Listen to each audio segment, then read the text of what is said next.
Break के बाद एक बार फिर से आपका इस्तकबाल करते हैं। जिला डोडा के एक गांव में कम से कम 60 ऐसे खानदान हैं जिनमें अक्सर अफराद कुव्वते गोयाई और समाज से महरूम हैं। बताया जाता है कि 1931 में यहां पहली बार इस तरह का पहला केस सामने आया था। तब से ये सिलसिला लगातार जारी है। देखिए फिरदौस खांडे की ये रिपोर्ट।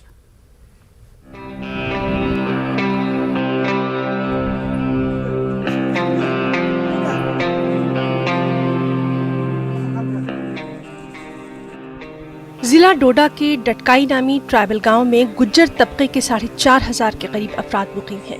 इस गांव में दर्जनों ऐसे खानदान हैं जहां एक या एक से ज्यादा ऐसे अफराद हैं जो कि कुव्वते गोयाई और समाज से महरूम हैं।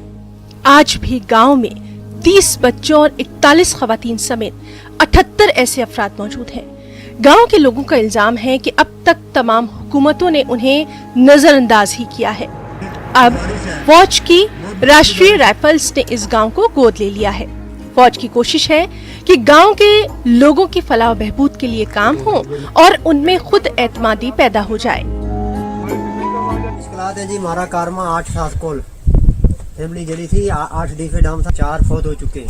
अभी 4 हैं, 3 मेरी बहनें हैं, एक मेरी बच्ची आई है, ना छोड़ सकती है ना बोल सकती है। इनको कोई भी फायदा वाली कोई भी चीज इस बके तक नहीं दी। इस साल के अंदर एक सूट किसी ने चेयरमैन को दिया, चेयरमैन ने इनको दिया एक सूट दी तो इन्हें दर्जी के छोड़े हुआ ने कपड़ा तो सी के आंदा नहीं हूं कोई बच्चे देंगे तो बात लबेगा ना जे पे देंगे तो ले जाए वीडियो शीडियो बना के दे तो कुछ नहीं किसी अच्छे बच्चे हैं लेकिन उनको पढ़ाने की उनके पास ताकत और उतनी फैसिलिटियां नहीं है और वो अपने बच्चों को उन स्कूलों के अंदर पढ़ाने। उसमें हमारी गुजारिश रहेगी इन लोगों के लिए रिजर्वेशन रखी जाए ताकि ये भी हमारे साथ आम दुनिया के साथ चलकर इनके बच्चे भी आगे कुछ ना कुछ हासिल करें और हमें पूरी तवक्को है आर्मी इस काम को कहीं न कहीं सरअंजाम देकर रहेगी।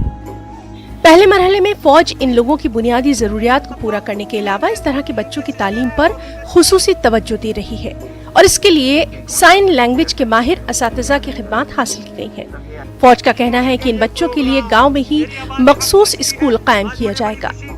कुव्वते गोयाई और समाज से महरूम बच्चों को तालीम देने के लिए 2 असातिज़ा को हैदराबाद और सिकंदराबाद में तरबियत फराहम कराई गई है। घर घर जाकर बच्चों को तालीम दी जा रही है। आर्मी का बहुत बहुत शुक्रगुजार हूँ कि जिन्होंने ये हमारे बहरे गूंगे लोगों की जिम्मेदारी उठाई है पढ़ने की, लिखने की, हर चीज़ की। आने वाले पिछली जो सरकारें थी उन्होंने काफ़ी वादे वगैरह किए लेकिन इनके बारे में कुछ कर नहीं सके। वो हमारे साथ 21वीं सदी में इतना बड़ा इम्तियाज बढ़ता जा रहा है कि हमारे आज तक 1990 से स्कूल नहीं दिया। ये लोग सुन नहीं सकते, बोल नहीं सकते हैं। तो ये राष्ट्रीय के सारी ऐसी पॉपुलेशन है। ये 2 गांव हमारे जो है 2 पंचायतें जो हमारे हैं इनको हमारे साथ बड़ा इम्तियाज है। लेकिन आज हमें पूरी उम्मीद है कि पूरी उम्मीद से हम तवक्को करते हैं कि आर्मी हमारी मदद करेगी। लोगों का कहना है कि गांव की हर हामिला खातून और दीगर लोगों को यही डर सताता रहता है कि कहीं उनका बच्चा भी किसी ऐसी कमजोरी का शिकार न हो। सीनियर लेक्चरर अयूब जरगर इस गांव पर 2 बरसों से बाकायदा रिसर्च कर रहे हैं। जरगर कहते हैं कि गांव के लोगों को अपनी कम्युनिटी से बाहर शादियां करने को तरजीह देनी चाहिए। कलर कोडेड कार्ड से इन लोगों के जेनेटिक डिसऑर्डर का पता लगाया जा सकता है। अपनी ही कम्युनिटी में शादी कलर कोडेड कार्ड्स की बुनियाद पर ही होनी चाहिए। जो 10 साल तक बच्चे हैं उनको स्पेशल स्कूलों में लिया जाए जहां ये डेफ एंड डम के जो स्टडी है वो कर सकें।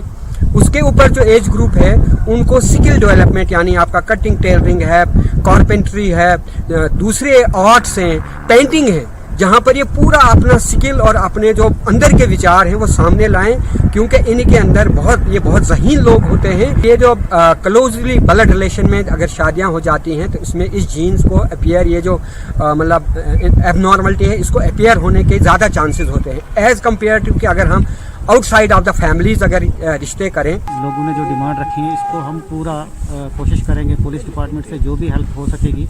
हमारे भी सिविक एक्शन प्रोग्राम्स होते हैं तो मैं प्रायोरिटी पे सिविक एक्शन प्रोग्राम्स जो हैं वो यहीं पे रखूँगा। इसके अलावा जैसे उन्होंने बताया कि पूरा जो गांव है ये ट्राइबल विलेज है और इसमें सारी जो ट्राइबल कम्युनिटी के लोग रहते हैं तो ट्राइबल डिपार्टमेंट से भी हम ये मसला टेकअप करेंगे।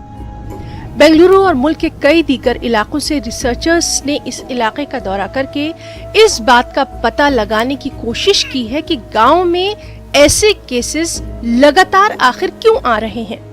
फौज ने जनवरी में पहले मरहले के तहत 10 बच्चों को हियरिंग एड्स फराहम किए थे। इन्हें साइन लैंग्वेज के जरिए तालीम देने का सिलसिला भी शुरू किया गया है। डोडा में वाक़ा ढटकाई पंचायत, जिसे खामोश बस्ती का नाम दिया गया है, यहाँ पे मकीम 50 खानदान ना सुन सकते हैं और ना बोल सकते हैं।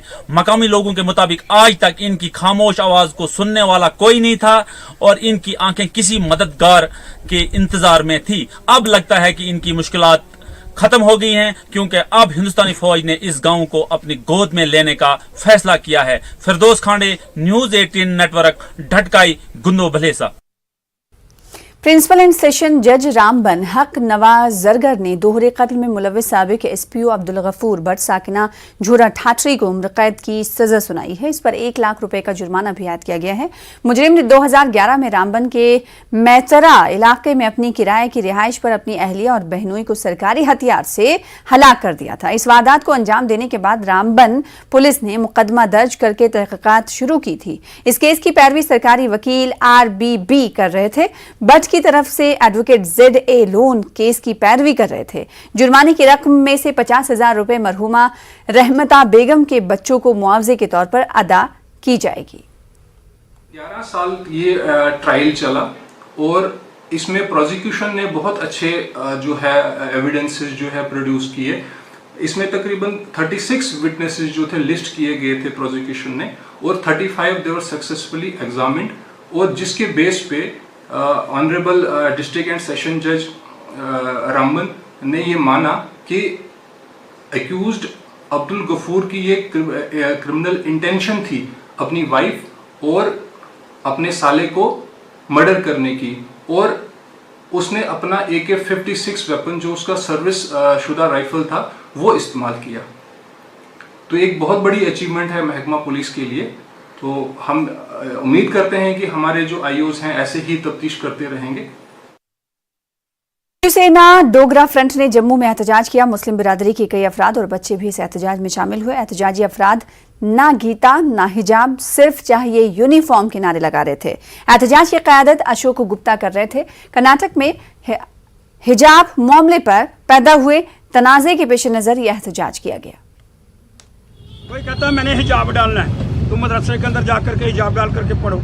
कोई कहता दिगंबर वाला जैनी समाज, मैंने अपनी वेशभूषा डाल, तुम वहाँ जाओ। लेकिन सेकुलर स्कूलों के अंदर सिर्फ एक ही भाषा, वो होगी यूनिफॉर्म। देखो बच्चियाँ यूनिफॉर्म डाल करके आई।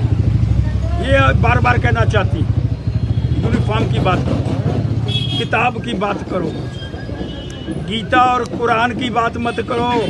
अरे बन करके IPS बनो, IAS बनो। कहाँ फंस गए हो हिजाब के विषय के अंदर? हिजाब पहन करके जब आर्मी के अंदर, तुम पुलिस के अंदर जाओगे या नेवी के अंदर जाओगे तो हिजाब कहाँ पहनोगे, जहाज कैसे चलाओगे? ये सारी बातें उन्माद फैलाने वाली हैं और स्कूलों के अंदर ये अनुवाद हम बर्दाश्त नहीं करेंगे। और कल बटिंडी के अंदर मैंने सुना वहाँ पुलिस वालों के साथ भी बड़ी बदतमीजी की गई और ये बातें बर्दाश्त नहीं हो रही। ना गीता ना कुरान, हमें सिर्फ पढ़ाई और यूनिफॉर्म चाहिए। हमें बांटो मत, हमें सिर्फ पढ़ाई चाहिए। बेटा जिस तरह से प्रदर्शन हो रहे हैं, लगातार प्रदर्शन हो रहे हैं कि कहा जा रहा है नहीं जी, कहीं ना कहीं धर्म पर उंगली उठाइए, तो क्या कहेंगे? तुमको धर्म चाहिए कि पढ़ाई चाहिए? हमें पढ़ाई चाहिए, स्कूलों के अंदर और यूनिफॉर्म। साबिक MLA गुरेज नज़ीर गुरेजी का कहना है कि राजदान टॉप तक रोड खुला है। इंतजामिया को चाहिए कि वो ख्वाहिशमंद अफराद को राजदान तक गाड़ियों में जाने की इजाजत दे ताकि वो आगे पैदल चलकर अपनी अपनी मंजिलों तक पहुंच सकें। गुरेजी का कहना था कि मौसम सरमा में बड़ी तादाद में असातिज़ा और तलबा गुरेज से हिजरत करके कश्मीर में कोचिंग और दूसरे कामों के लिए आते हैं। स्कूल खुलने के पेश नज़र इन लोगों को राजदान से आगे चलने की इजाजत दी जाए। डिस्ट्रिक्ट एडमिनिस्ट्रेशन से, क्योंकि राजदान तक रास्ता खुला हुआ है, इन टीचर्स को, इन मुलाजमीन को राजदान तक बाई रोड जाने की इजाज़त दी जाए और वहाँ से वो पैदल अपनी अपनी जगहों पर पहुँच सकेंगे ताकि हमारे स्कूलों में जो है स्टाफ इन टाइम पहुँच सके और वहाँ जो बच्चे हैं वो इन टाइम पहुँच कर अपनी तालीम जो है वो शुरू कर सकें।